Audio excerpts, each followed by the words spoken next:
Well, hello there. Fancy meeting you guys here again.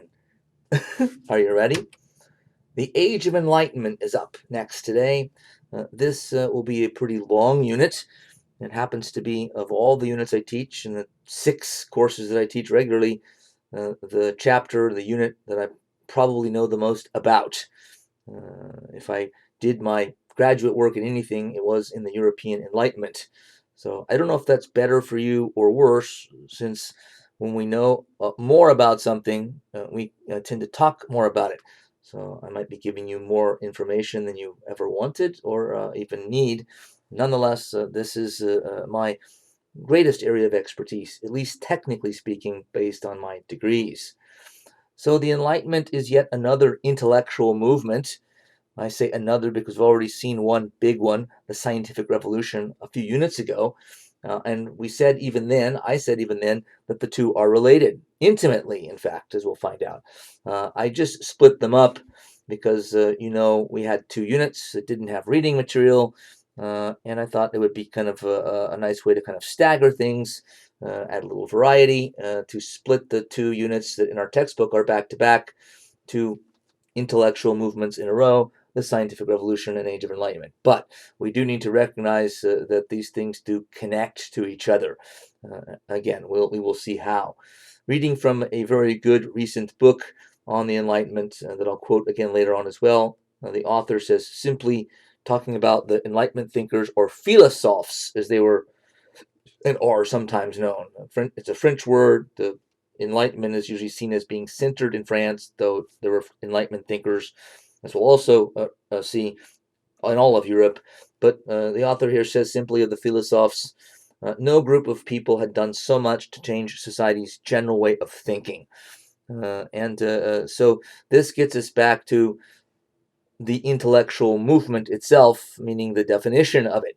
And I'm repeating because I said this in our unit on science in the 17th century, but an intellectual movement, to define it rather broadly, a working definition, I like those kind for teaching purposes, is a set of ideas, a constellation, a grouping of ideas, a lot of them new, some of them old, mixed with new ideas, or ideas that have been around but have never really been brought to the forefront of consciousness or to the society or culture.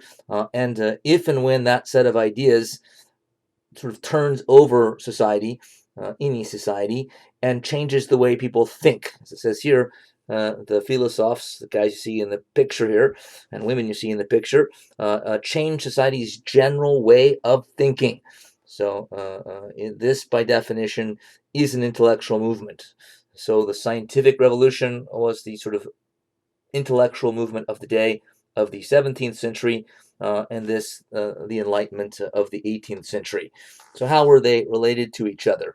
Well, we'll get to that momentarily, but before we get there, do keep in mind that I'm going to start with, after some preliminaries, I will start with sort of a rundown of some of the general ideas and values of the Enlightenment, the very ideas that made it an intellectual movement, because they were mixed together, some of them new, some of them old, and they did sort of reach a critical mass and change the way Europeans thought about the world. Then we'll get into some of the social features of the Enlightenment and see how Enlightenment ideas were communicated and spread outward and downward in society, sometimes filtered into European society to affect that whole continent of Europe and beyond. And then we'll go into looking at the lives, careers, writings, ideas of specific Enlightenment thinkers. I have a selection of them. We can include others, but we don't have time. I have enough of them on here. But not only is each one historically significant for something they wrote or an idea that was unique to them, but also each philosophe that we cover will reflect, if you look back, and I'll point it out sometimes, one or more of the ideals or values that'll sort of come first on our list, rundown of Enlightenment thinking in terms of the ideas. So the ideas first, kind of taken together, and then individual examples through the lives and writings of the philosophes themselves, one at a time. So what were Enlightenment thinkers trying to achieve? What were they after here? Uh, they're trying to bring out, to actually reform European society. So what were their ideals? What were their goals? Are those ideals and goals still valid and valuable today?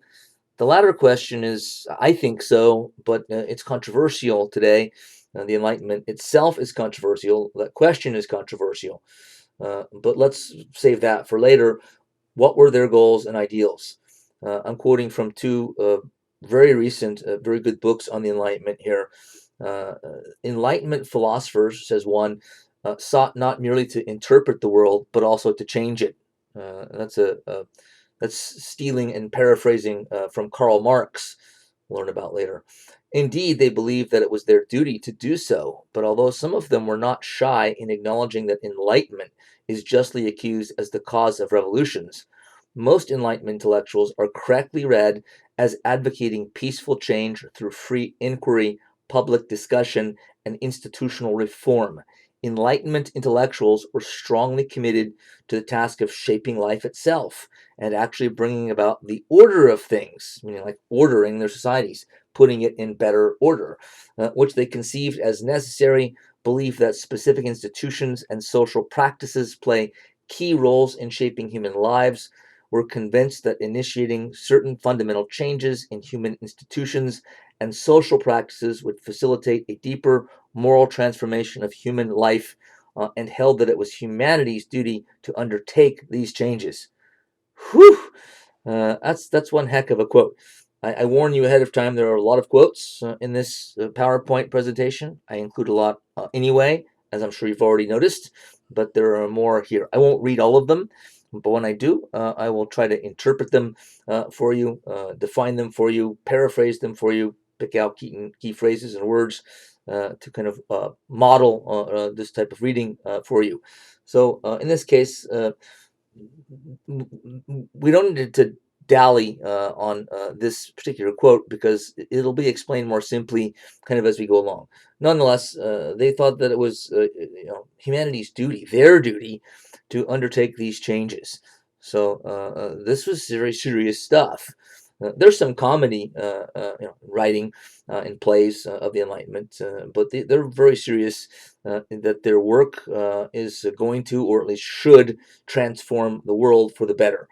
And they also, as it says in the quote, were ahead of their time in understanding and believing that institutions played a huge role in shaping human lives, maybe more so than most of us do today. Understanding that, for instance, government and an economic system as institutions can have huge impact on our lives, and if we want to have better lives and better societies, we should think about improving, tweaking, maybe even totally overhauling certain institutions. The other second author here says that the philosophes, Enlightenment thinkers, called for an in-depth scientific analysis that could be studied in its social dimension for the purpose of redefining our concept of morality and politics, compared to the previous century, which focused on the natural sciences, assigning primacy to the language of physics and mathematics and to mechanism. The 18th century and the Enlightenment extended the domain of the scientific revolution to unexplored worlds. New disciplines came into being, such as political economy, basically modern day economics, and the foundations were laid for modern rational sociology and anthropology. History and law were radically transformed, their theoretical bases redrawn from the viewpoint of the subject. The groundbreaking invention of the rights of man, as it was called, as central to the political vocabulary of the moderns, meaning modern peoples, is itself part of the historical developments that made up this brand new cultural system. And the subjects that we're talking about being basically invented here, many of them listed here, some of them not, are the social sciences. Right now, there's a whole wing of every college, a whole section of subjects that fall under the umbrella, under the rubric of social sciences. So they didn't call them social sciences yet, not exactly, but these really are the beginnings of the study of social sciences. And that'll make more sense, I think, from the next slide. So the relationship of the Enlightenment to the scientific revolution. This is another way, I think, a good place to start to help define the Enlightenment and understand what it was getting at if we bounce it off the scientific revolution, which we know it was related to. So we'll sort of, again, start looking at how it's related and how it helps us to understand the Enlightenment. One, I think, simple thing to keep in mind here is the first statement here on the screen. The scientific revolution and scientific method applied to human and social problems is what the Enlightenment is all about. They loved the scientific revolution, its discoveries, the writing of its thinkers, the thinkers themselves. Isaac Newton was basically idolized by 18th century Enlightenment thinkers, and Francis Bacon came in a maybe a somewhat distant second, but as well. And Bacon makes sense, as does Newton. Newton was the superstar of the scientific revolution. He would be idolized for some time. But why Bacon? Because remember from our unit on science in the 17th century, Bacon was one of the key contributors to scientific method. And this is what the philosophers really loved about scientific discoveries and science in the 17th century is the method that they employed to get answers, to get good answers, better answers, right answers, correct for mistakes, etc.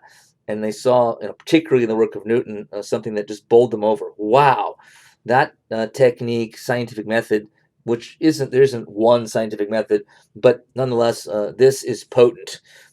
But they weren't as interested in, as the scientific thinkers before them were, in using scientific method to understand the physical world, the heavens, the stars, the planets, the solar system.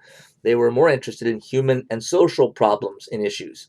So there was plenty of science in the 18th century, and some brilliant scientists at that. So science didn't stop or make no progress at all. But the 18th century has more kind of a weight of intellectual authority on the social and human side than it does on the scientific side.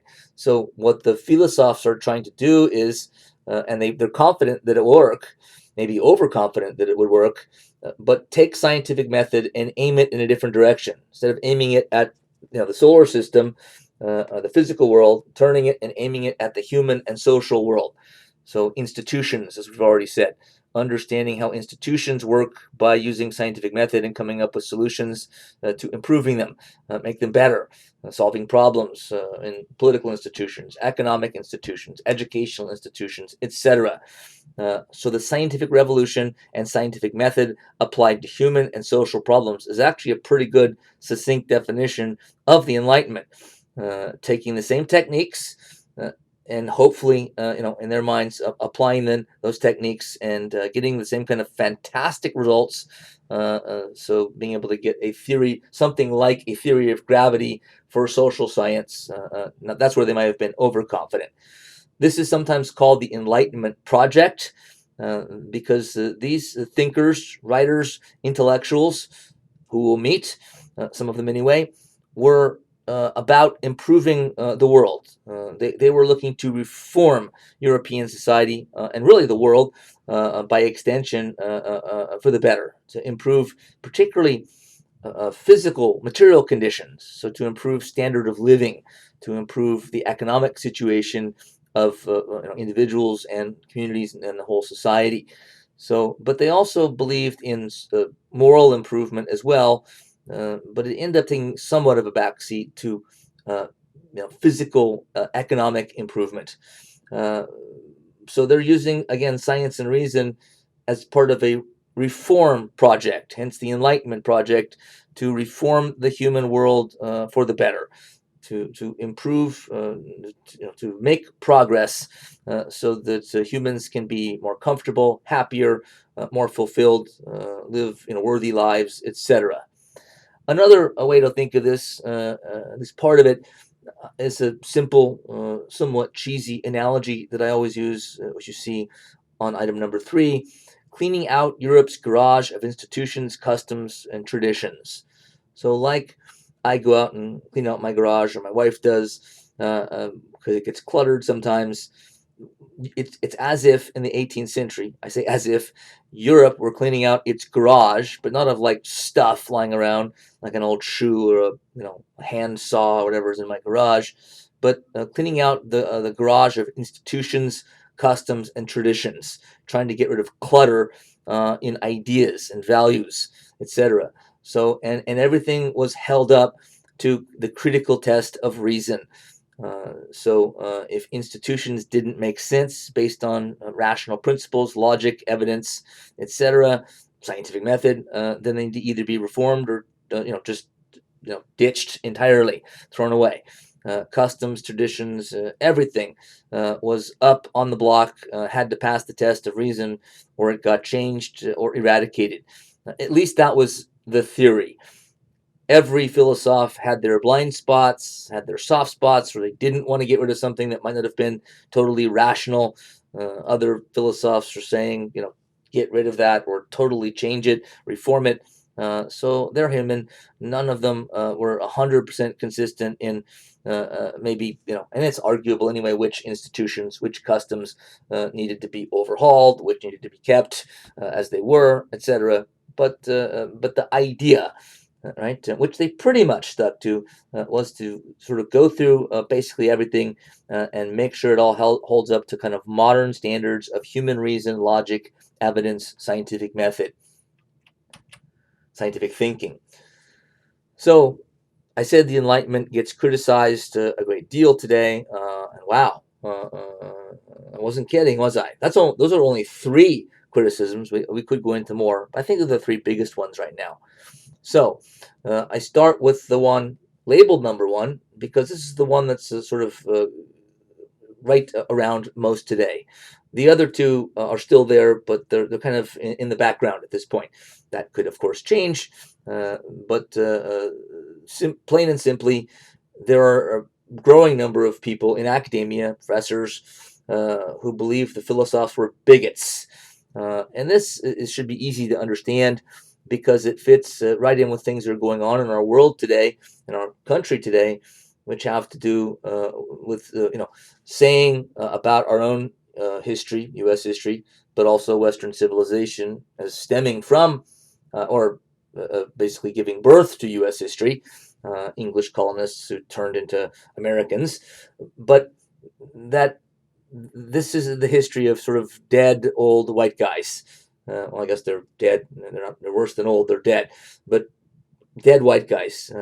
And so they're bigots because this is the 18th century we're talking about. They were around and supported slavery. They were racists. They were Eurocentric. They were sexists. Right? They were imperialists and colonialists. And so there's nothing to say good about them, or very little to say good about them. Some of that is true, of course, but we'll have to look at that, I think, in a little more depth. One author who I forgot to mention here, there is under the second one, Samuel Gregg, a book called Reason, Faith, and Western Civilization, or Reason, Faith, and the Struggle for Western Civilization. He talks about from one side, we are informed today that the Enlightenment's professed universalism. The Enlightenment claimed to be putting out values and ideals that the whole world should embrace because they believed they were right. That's true. But that this was merely a cloak, according to today's critics, for Western hegemony, which means Western dominance, and cultural imperialism, which means forcing Europe's culture down everybody else's throat around the world, which there's also truth in. While from another angle, we are comforted with the news that economic globalization and contemporary democratization represent the fulfillment of Enlightenment hopes. That's an interesting part of the quote because the author who wrote this book a few years ago, not too long ago, but is saying that that's sort of the on the positive side from people who don't criticize, but basically say, no, the Enlightenment was a good thing. But economic globalization has been under sharp attack in the last few years, even from before. So even that could be seen as a criticism, although the author here isn't saying it that way. Countless critics joined the chorus, denouncing alleged Enlightenment sins of racism, Eurocentrism, sexism, and colonialism. These sins, alas, are sometimes all too real, which is true, but I I agree with the author here when he says the following, uh, but the present fixation on them has obscured what is most important and compelling about the Enlightenment. Most of these attacks are based on caricatures of the Enlightenment ideals and are thus merely elaborate versions of straw man argument. I may not go quite that far and agreeing with him. They're not all caricatures or straw man arguments, but what I would say, in addition to what the author here says, is that the Enlightenment, there's sort of two sides to the story here. The ugly nature of the things mentioned here, racism, sexism, etc., is true, at least to some degree. But without putting it in its proper context and looking at sort of all facets of the Enlightenment, I don't think we really get a very clear picture of it and how it might have still done something that was worthwhile, not in any way excusing the sins committed mentioned here. Number two, and this Samuel Gregg. Samuel Gregg is the second and third quote, as you can see. I forget who I took the first one from. I have so many books on my desk right now and in my shelves. As some of you guys have seen in the morning meetings, I'm losing track of them, but I'll have to figure out which one that was.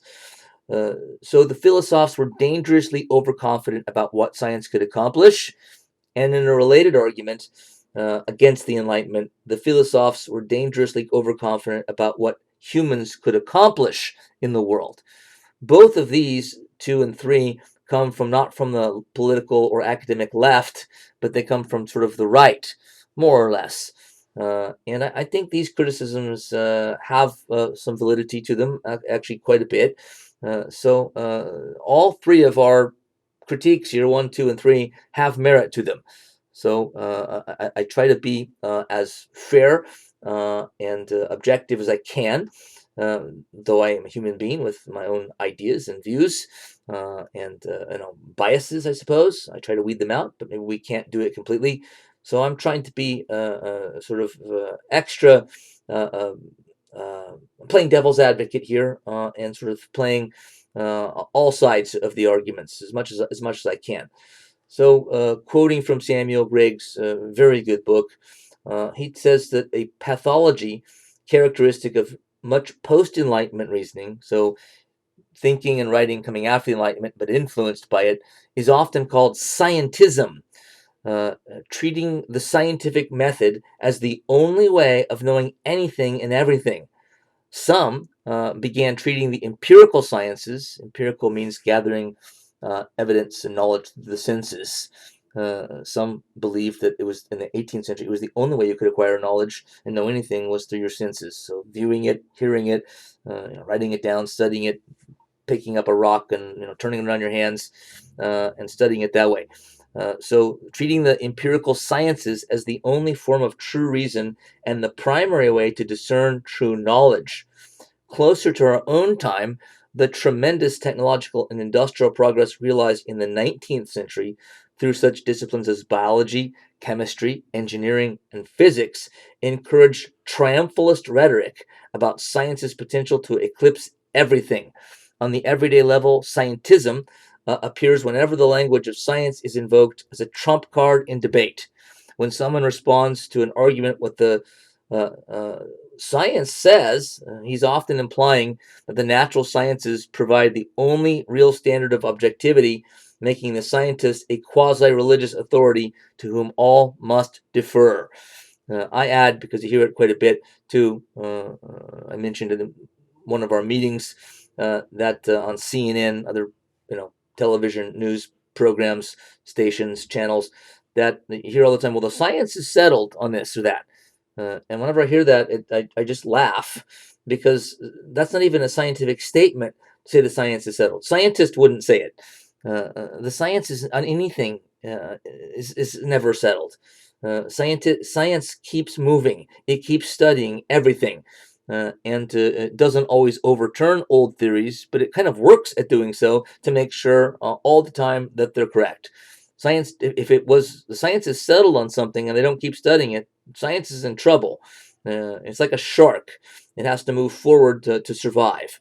So when you hear somebody saying, the science is settled on this," it's possible that they're being affected by scientism. Right? Not everybody accepts that term scientism is a real term or a real phenomena. The term meaning anything. But I think it's spot on in some ways. Now, I want to be utterly clear. I think this should have been clear from my unit on the scientific revolution, the way I presented it, the passion that I have for it, that I'm very interested in science, and I've read a ton on the scientific revolution as well as the Enlightenment, and I'm a very pro-science person, not just in liking and being interested in the history of science, but in promoting science today. I'm very interested in the space program and other aspects of neuroscience, and read on it because it's fascinating and important. However, I do think that there are some limits that sometimes we don't allow for because science has come to kind of dominate our thinking. That's what's being said here. That science is all well and good, and the enlightenment is all well and good because it helped move us in the direction of let's think about the world more scientifically and not just the solar system, but sort of everything in our world. But the critic here, the writer here, is going beyond and saying, yeah, but it's gone too far and broken out of its barriers, and now it's sort of destroyed everything. And in any other way that we could think, it's now saying is invalid. So religious thinking has been sort of moved out of the way by science. Philosophy, using logic and reason, has been moved out of the way. I think that the case being made here by Samuel Gregg and others, uh, I do believe it's apt. For instance, one of the things that's troubles someone like this enough to write a book about it is that moral questions can't be answered by science. And so, if science is the only way to know anything, and you believe that, then how do you figure out what's moral and what's not? You can't do a scientific experiment, a double-blind experiment, to decide, sort of what science's discoveries or what its say medical treatments, whatever, are moral or immoral. Morality is a matter of. I'm not saying there isn't possibly objective right and wrong. That's a different issue entirely. That's possible that there are objective standards, but they're not going to be solved scientifically. They have to be solved philosophically and through sort of humane dialogue and sort of maybe even some element of human emotion along with reason. So there's a sort of a more specific way in which number two can sort of see the Enlightenment as influencing the philosophers, as influencing the world and sort of making it, pushing it in a dangerously overconfident direction about science's achievements, what it can and what it cannot accomplish, or accomplishing too much, like nuclear weapons, for instance. Number three, the philosophers were dangerously overconfident about what humans could accomplish. So this one is related to the second one as well. I use the same author here, same book. Human beings could be remade. This view amounted to a type of Prometheanism, a term. Prometheus is a Greek god in Greek mythology, a term that refers to the Greek titan Prometheus, who molded man out of clay. No one denied that people's choices are influenced by their environment, but it's a different matter to hold, as the French philosophe Claude Helvetius did, that, quote, education can do anything.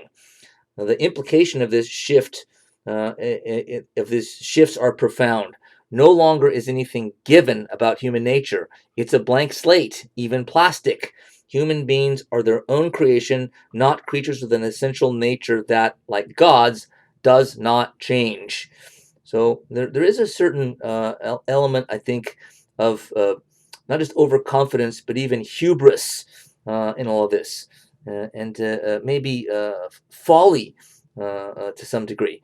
That sometimes I think a lack of wisdom when human beings at the individual or social level assume that they can do more than they can, or assume that they can change this and change that, in ways that sort of see them acting as almost as if they were God or gods. One, I think, way to think about wisdom, or one element of wisdom, is to sort of see what's realistic and what's not realistic. What can human beings really accomplish anything? Or is it wiser to realize that reason, humans' maybe greatest ability, as great as it is, and it is astonishing what it can produce and what it's done in the world and does in the world on the positive side. But I do think it can go to the point where humans develop an overconfidence and they can get themselves in trouble. Look at what we've done to the environment as an example of dangerously overconfident about what we can. Oh yeah, we can just sort of use fossil fuels and build more and more cars and planes and whatever. Don't worry about it. And we're controlling nature. What do you mean we're controlling nature? Nature's quite a bit bigger than us.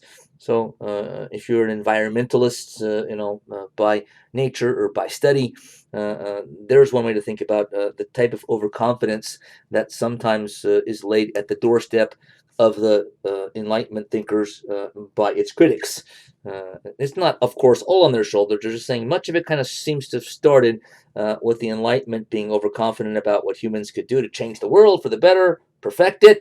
There are some philosophers will see that believed in the perfectibility of human beings and their social world, and overconfident about what science could accomplish at the same time. So, the Enlightenment Project and its underlying concepts. So we have, I think, several of them here, 8, I believe, and we'll lay them out, talk about them a bit, each one, and then start getting into the social fabric of the Enlightenment, and then individual thinkers who will hopefully reinforce many of these concepts. You'll see these concepts in their work. Progress, at the very top of the list for good reason. Samuel Gregg, again, until I like his writing, his scholarship. He said progress is one of the West's great motifs, one of its great themes. By West, he means Western civilization, which mainly means Europe and the Americas. So progress is at the top of the list. What does progress mean? Progress means things getting better. So that if society is making progress, and if I'm making progress, if you're making progress, you're improving this or that. So progress, people will sometimes say, in answer to my question, what is progress? They'll say moving forward, which is true. It's just that moving forward is a metaphor. But we all understand when somebody says that, oh, it's moving forward, that what they mean is it's moving in a positive, a better direction. Why is moving forward the better direction? Why not moving backward? Hey, I'm doing great. I'm moving backward. It just even sounds wrong, doesn't it? Because the metaphor, I think it fits better moving forward, even for biological, evolutionary reasons that I won't go into. Nonetheless, moving forward, progress, improving the world, wanting to improve the world, thinking that you can improve the world, or believing it's inevitable that with these ideas or these technologies, the world will be improved. All that is progress. And this brings us right up front to something very important, and that is that although you might not realize it, and it's somewhat debatable, but I don't think too much, that much of the Enlightenment value system that we're starting to look at right now is still a big chunk of our value system today. That's how influential it is. That's how much importance this has in history. If it's been at the center, a core, or still at least a big part of our value system, a couple hundred plus years later, then this has been influential indeed. Whether good or bad or both, it's influential. And progress, I think, is the best place to see this, though we will in the other elements of this that come below 2, 3, and beyond. So progress, don't we think in terms of progress in the here and now, right here in the good old US of A? Well, now might not be in some ways the best time to sort of think of our world and our country as getting better. There's certainly lots of problems around these days, but okay. But nonetheless, even if you're dissatisfied with the present state of American society in one way or another, what does that mean to be dissatisfied with it? There's an assumption there, an implication there that it can and should get better. Right? You're not just accepting, well, this sucks. I'm just not going to say or do anything about it.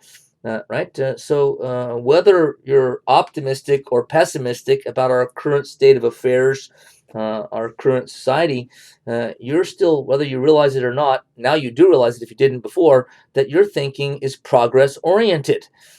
So we're very much programmed to think in terms of progress.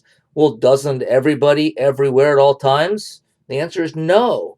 Progress is a relatively recent idea in history.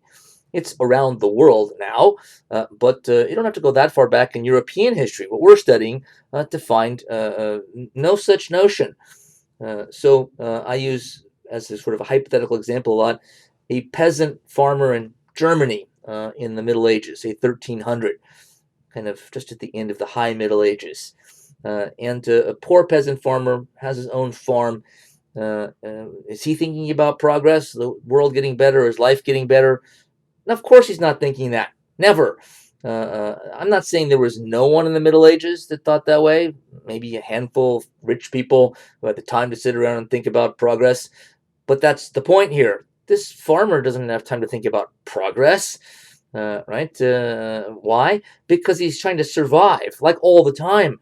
He's just crossing his fingers and hoping the winter isn't too severe where they live, so that his family all stays, alive and well, and doesn't get sick, and somebody dies into the next harvest or planting and harvest season, and they bring in a successful crop so they can, feed everybody in the whole way and store some food for the following winter, and then around and around again. He's not thinking about progress, about life and society getting better. Here's my plan for improving our community. That just isn't, I'm not saying they never did improve things, but it wasn't really a goal. It wasn't at the forefront of virtually anybody's mind. So that's something that comes later, and it usually doesn't come until we see greater signs of material progress and standard of living rising. It's only when you're not constantly working to survive, and you have a little bit of leisure time and free time, you can start thinking about, I think we need to kind of reform and make this better and improve it. I'm not saying for everyone, but that's mostly true. So progress is alive and well. At least the idea that we should make progress, not necessarily the idea that we are making progress, or that we're bound to make progress. But the should part of it, I think, is basically always there. The other elements to it are sometimes there. So progress is the centerpiece of the value system that comes about through the Enlightenment, and it really wasn't there but before. You can trace the idea of progress back pretty far, very far, all the way back to the Hebrews, the Old Testament, the book of Genesis. You can trace it all the way back to that, but it wasn't sort of a major theme, and it really wasn't it didn't have really a major social impact. So progress isn't a brand new idea. It's one of those older ideas that's kind of reprocessed and now brought to the front, more dusted off and cleaned up and made nice and shiny, and now it's displayed prominently. Reason and scientific method applied to human and social issues. This one we've already kind of covered, but we have to kind of fit these all in, see how they fit together. There's a synergy that comes from these. A trust in the empirical sciences, power to remake the world. So a trust that science can remake the world, remake human beings, improve it. Some believed, infinitely. Others had more limited goals and more, I think, realistic ways of thinking about it. But this gets us back to sort of the going through the garage of ideas and institutions that are using the test of reason and science to see what needs to be thrown out, what needs to be reformed, and before moving on to the next thing. So reason and scientific method applied to human social issues also shows us the debt to science and the scientific revolution we already talked about, but this is right there. So it's through reason and scientific method applied to institutions and humanity, that progress is going to be made. The philosophers believed in useful knowledge, what's sometimes called instrumental reason, as opposed to useless knowledge. Well, in their minds, yes. The Enlightenment thinkers, again, taking a page out of Bacon's book, not literally, hope they didn't rip the pages out of Bacon's books, that'd be sacrilegious to me, but metaphorically speaking, they took a page out of his book by, remember, they idolized Bacon as well as Newton, partly because of his emphasis on useful knowledge, utility, as it's called. But what's useless knowledge? Well, to them it would be philosophizing over things that don't improve the world. Bacon, remember, he believed that science should be primarily used to bring about technological improvements to make to bring about a rising standard of living in European societies and the world. So these guys are saying much the same thing in the next century, that we shouldn't sit around philosophizing about, what's the meaning of life? Is there a meaning of life? Those are metaphysical questions, and they think they're not sort of worth our time. I would disagree, and I think this is one of the areas where some critics then and now have a point in saying everything since the Enlightenment in Western society, in some ways the world, has been increasingly moving towards everything being about science. And if science can't ask and answer the question, it's not worth even thinking about at all. Nonetheless, the philosophers were very much about knowledge that they considered useful. So that's primarily technological knowledge that can be applied to human betterment, improving human comfort and human thriving and flourishing. Instrumental reason is just a fancier way to say that. Reason used for purely instrumental purposes to bring about tangible economic material change. So useful knowledge. Reformed institutions. I've already hinted at this one in one of the other quotes in explaining it, but ahead of their time, the philosophers, in seeing that institutions play a huge role in societies, especially modern societies, and the 18th century is usually considered the modern world. I know that might sound strange to you, but not to historians. And they were ahead of their time because many of us don't really think about institutions and how much they affect our lives and our world, but they do. And the Enlightenment thinkers were all over this and trying to make institutions like medical institutions or orphanages or schools hold up to the test of reason and scientific method applied to human and social issues as well. So government institutions, actually traditional social institutions, the concept of nobility or aristocracy gets sort of hung up here and sort of thought about, wait a minute, does this make sense? Another way to say, is it rational? Right? Does it pass the test of reason? Let's say nobility. Is it in an institution? Some people are nobles. They're born into families. They get all these rights and privileges by law and by custom that nobody else gets. That's an institution. Another way to say, is it reasonable, is to ask, is it just? Just and reasonable do kind of go together.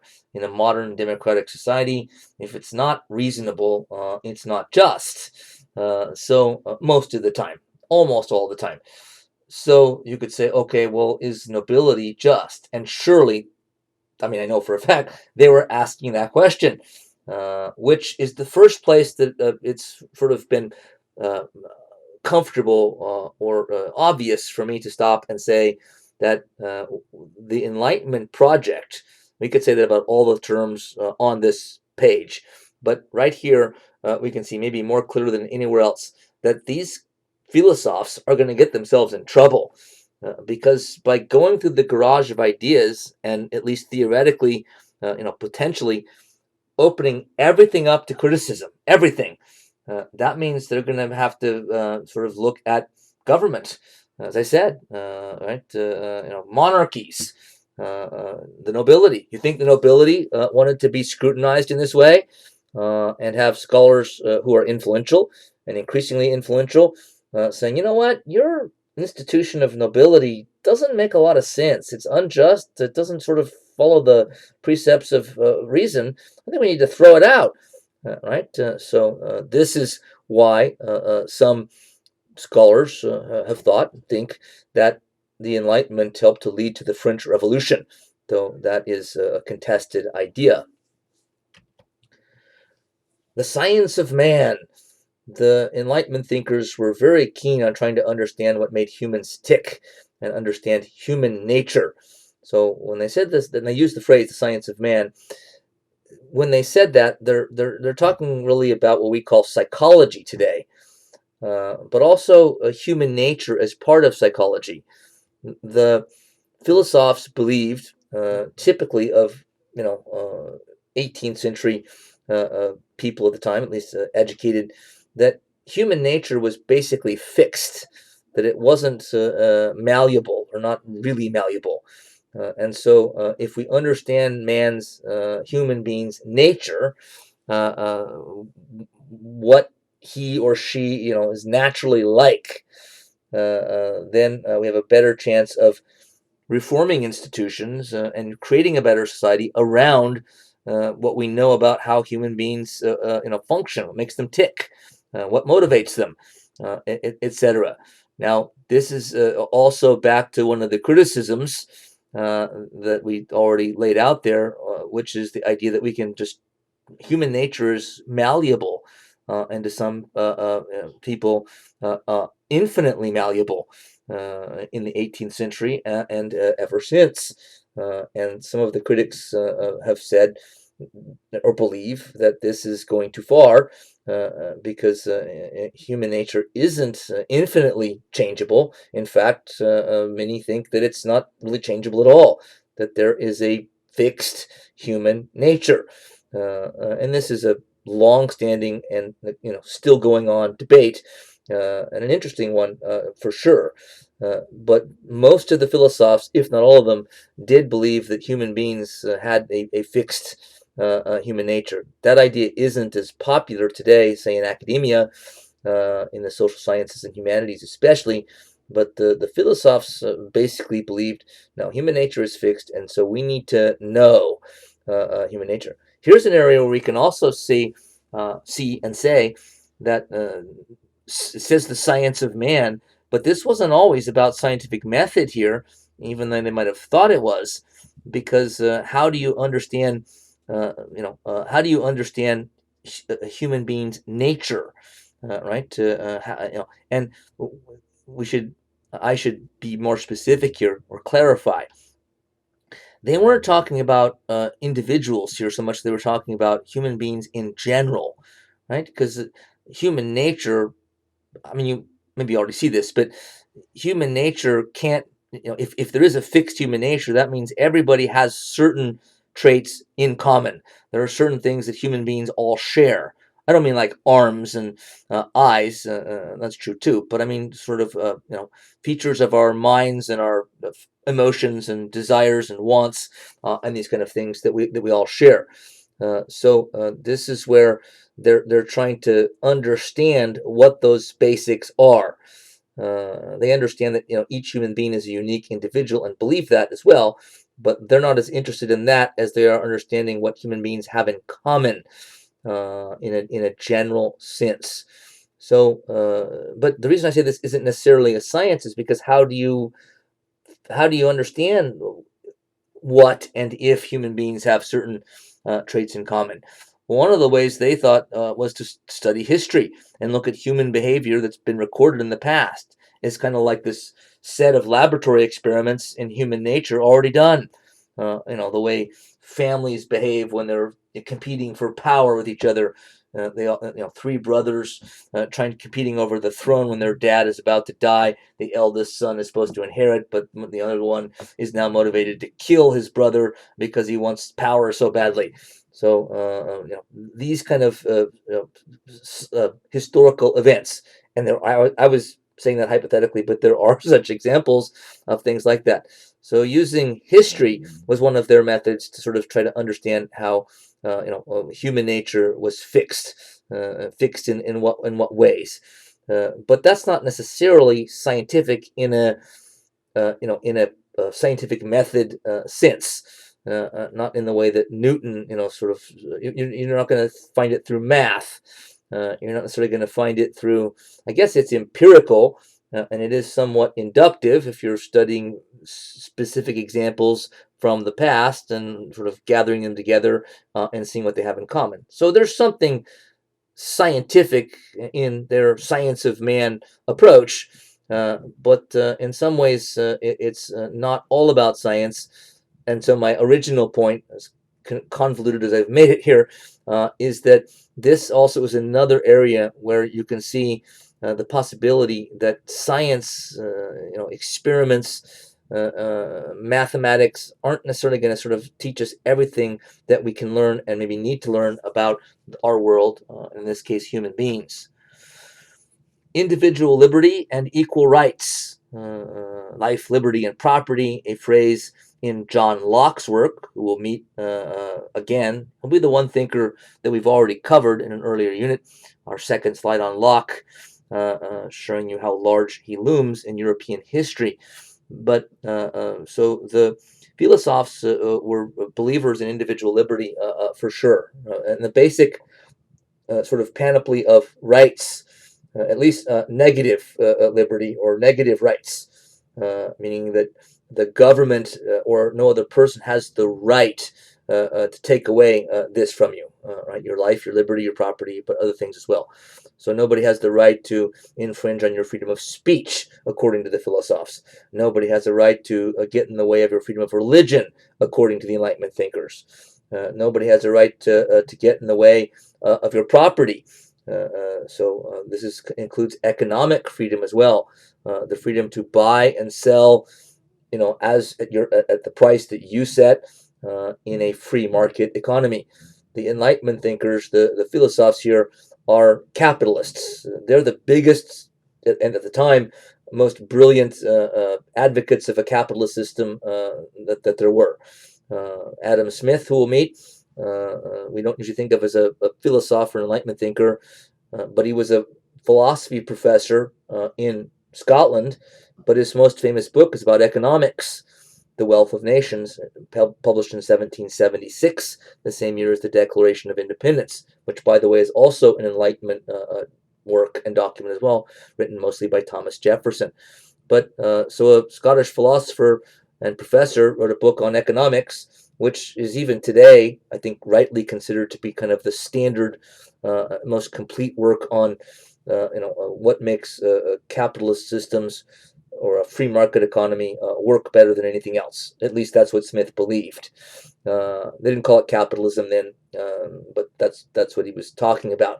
But all the philosophers, with the exception really of Jean-Jacques Rousseau, who we'll also meet, believed that free markets were a type of reform that, of an institution that was absolutely needed. That the old mercantilist systems we talked about in our last lecture were not working. At least to these guys who were applying, again, tests of reason, scientific method, and thinking about things quite systematically. And they're saying the mercantilist systems don't hold up. They're too unfair. They rig the game in favor of monopoly corporations, etc. It's partly what Adam Smith set out to write about in The Wealth of Nations and did. So these guys are the biggest defenders of liberty. Also of what they called, or were called at the time, natural rights and natural law. They believe that it's sort of written in nature that human beings have certain rights, like freedom of speech and freedom of property, and freedom to own, your own property, not to be taken or messed with by anybody else. They believe that came directly from nature. It wasn't government that gave you the right to own property. That's written in stone in nature, meaning it's fundamental to what human beings are. So to understand, or to come to the conclusion anyway, that property rights are sacred, as they did, John Locke is the purveyor of this idea, the central one. Others follow his thinking on this. but that, and I agree with it more or less. But keep in mind, this also comes from what we talked about in number 5 moments ago, an understanding of a fixed human nature. They believe that human beings, if you look at just sort of human behavior, that it's clear to them that human beings, that they they have the ability to will things, right? If we desire something and use our willpower, we can get it. We have the ability to think and reason for ourselves, and therefore, from that conclusion that that's part of humans' nature, which I think is actually a solid conclusion in my view, that it follows that human beings have a natural right to freedom, to liberty, whether it be freedom of speech or freedom of property. Since they would say, why did God sort of give us the right to will things into being? Sort of persevere and try and effort to make something happen in our lives and do it at least some of the time. Why were we blessed with the ability to think for ourselves if we don't have the rights to be able to do things for ourselves, right? Like practice our religion freely, like hold property rights as sacred. By the way, something else that I think needs to be said, and sorry for taking so long on this, but it's fundamental to understand the Enlightenment to get the basic values down before we move on. But sometimes when we hear, I think students hear about the sacredness with which property rights are held in the Western world, in Western civilization, in America, in U.S. history, they sometimes think, oh, that's just an example of greediness. It's also mixed into the kind of criticism today of Enlightenment thinking and Western civilization. Oh, yeah, so John Locke and everybody else in Europe emphasized private property, a bunch of rich guys trying to protect their property. Well, that's certainly partially true, but the principle was that this is part of human nature, so it's all human beings' right to own their property. If they have property, they have a right to it. However tiny a postage stamp piece of land it is, it's not supposed to be messed with.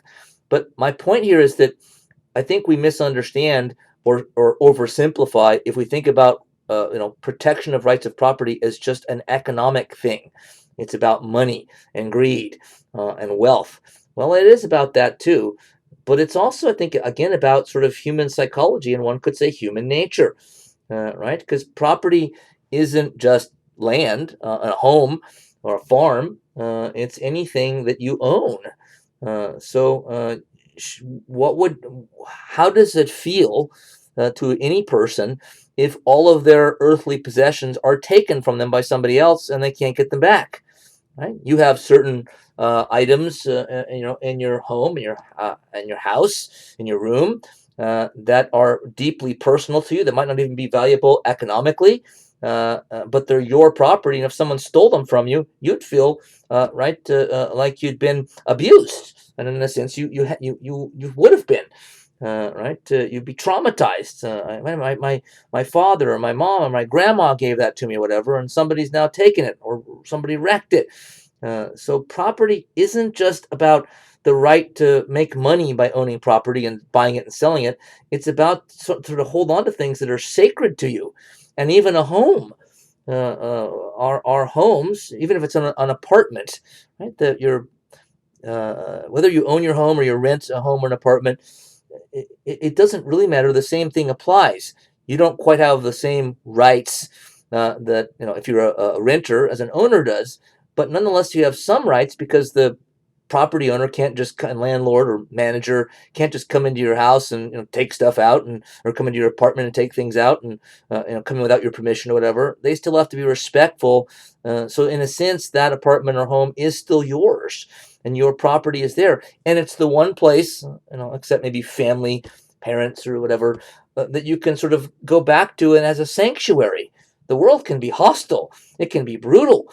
And that's why many of us love to come home. After a tough day's work, I can't wait to get home, see our family, and sort of sit in our favorite chair and watch TV. It's not just about money and being greedy. Oh, right to private property. Oh, you're just greedy. All you think about is money. No, you're thinking about incredibly important things to the human psyche, to human well-being, to human psychological well-being. to feel like I have a place to go to that's mine, that's private, that nobody can bother me. I can feel a safe space, to use a phrase that means something slightly different today. But right, and to sort of keep the things that are dear to me, that are mine. Nobody has the right to take those items. Whatever my grandmother gave me that's of great value to me, the government doesn't have a right to take it either. So property rights, I think, are often greatly misunderstood. And so when the Enlightenment thinkers, starting with John Locke and others of his time, and into the 18th century and beyond, start emphasizing the importance of property, they understood the importance of property from the perspective of profit and money and wealth as well. But they also understood sort of the deeper meanings of property. And I would put it to you that that's the main reason why it shows up as a fundamental right and value. Anti-clericalism. What does this mean? These kind of come in the order of importance, but it's hard to actually do that. So this one probably could be higher up. But it meant that the Enlightenment thinkers, again, not all of them, but most of them, were deeply critical of traditional religion. And depending on where they came from, they were usually more critical of their church. So Voltaire, a Frenchman, was deeply critical of the Roman Catholic Church. France was still a Catholic country. People that came from Protestant domains that were Enlightenment thinkers tended to be more critical of, Lutheranism or Presbyterianism. But religion in general, particularly Christianity in general, because it's what they knew, took a lot of criticism from the philosophers. Again, there are a few exceptions. And most of them still believed in God. Most of them we could put under the label, and are put under the label, of deists. Deists believed in God, but didn't believe that God did very much. And so the number one tenet, I think, of deism is you believe, if you're a deist, that God created the earth and the universe, but then took off afterwards, never to come back. They sometimes call this the clockmaker or watchmaker God. It's like you wound up a clock and set it down and said, okay, the clock's working. I got to go. You're on your own now. And so the deists, and most of these guys we're going to meet were deists at least, don't really believe in traditional religion. They're not really avid churchgoers, if at all churchgoers. They don't really believe in the divine nature of Jesus as Lord and Savior.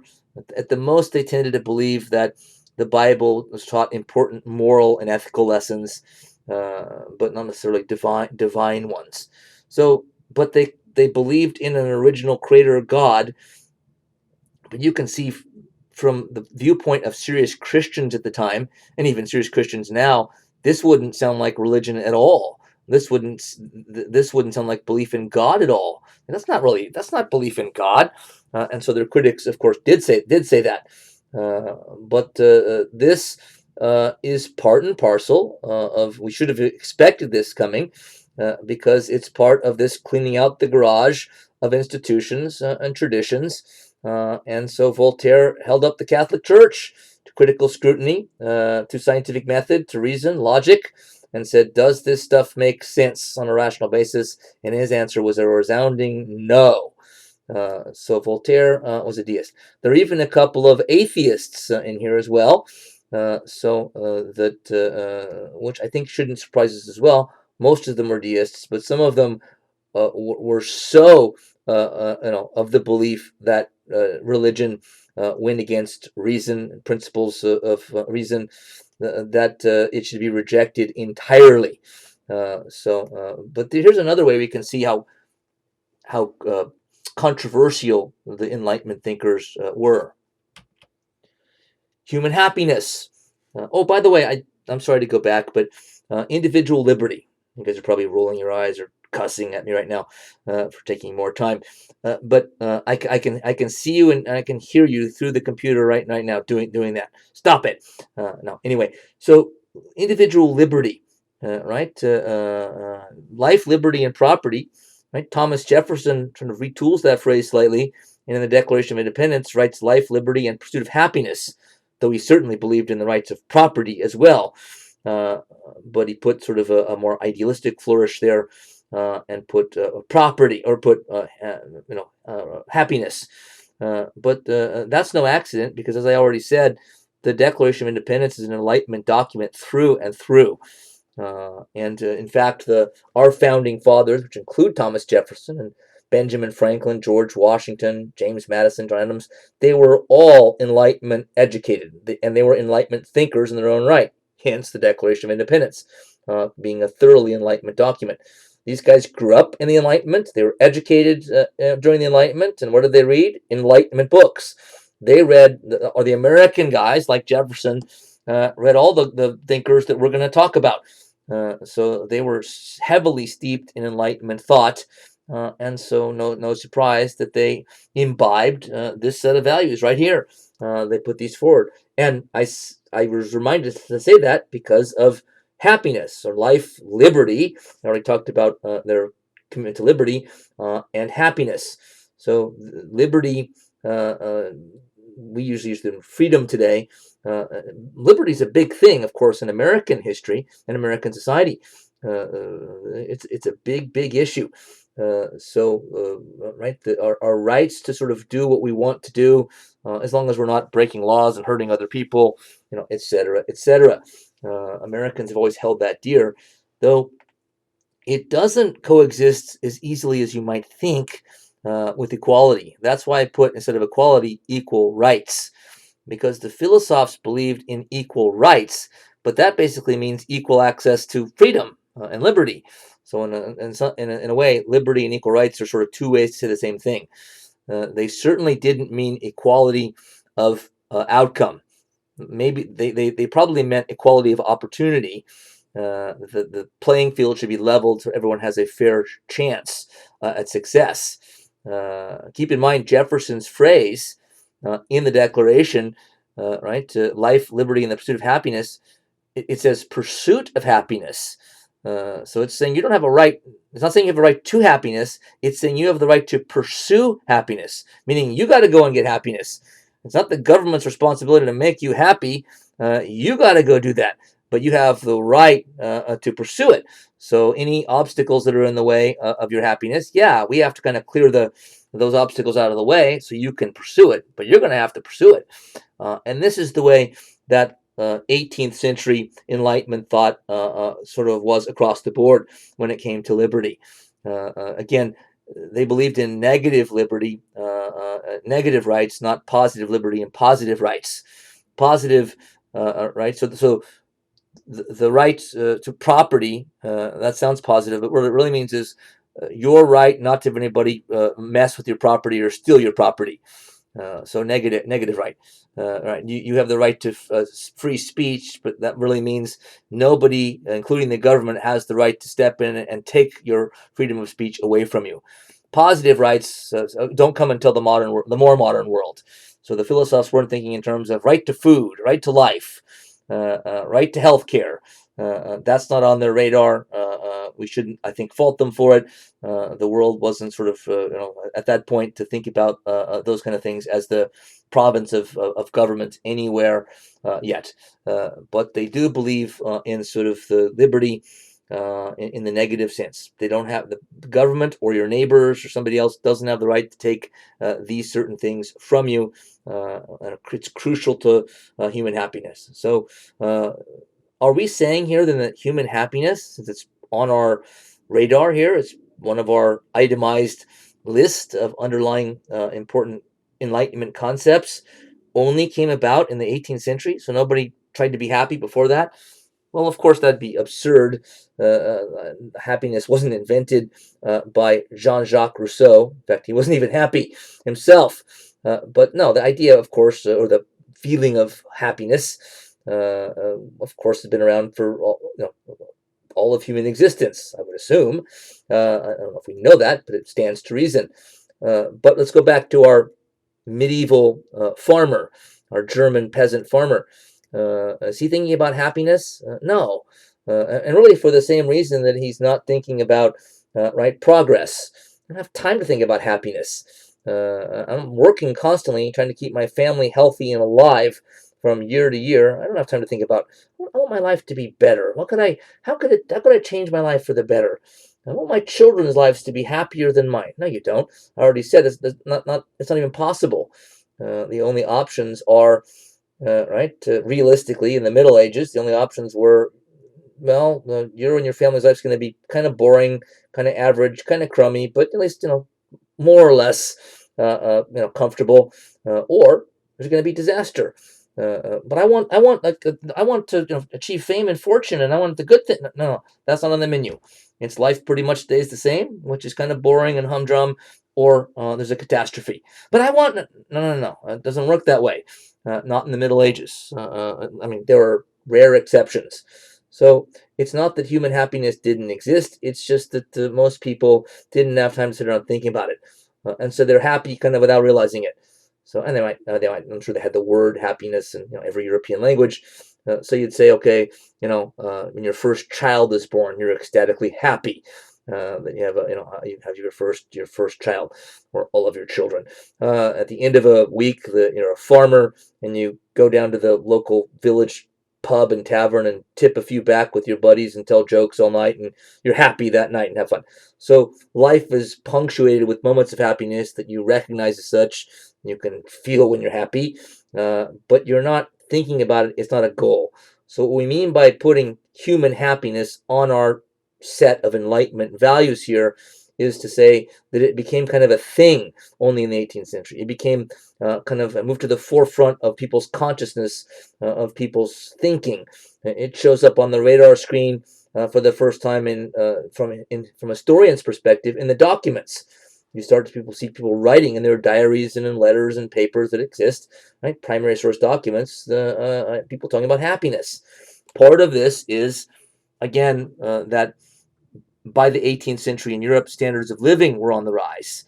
And with greater standard of living, greater economic freedom, a little more comfort, you have a little more time, and it seems more realistic to think about in terms of how do I want to be happy? What can I do? I could retire. The peasant farmer in Germany in the Middle Ages could not retire. So when you have a few more options, happiness is thinking about happiness, not an option, I guess but it becomes something that is realistic, really, for the first time. So there's our list of 8. We could have changed it around and added more, covered fewer, but I think I'm pretty comfortable with us having this much of a background, just the right amount to go forward to understand what comes next.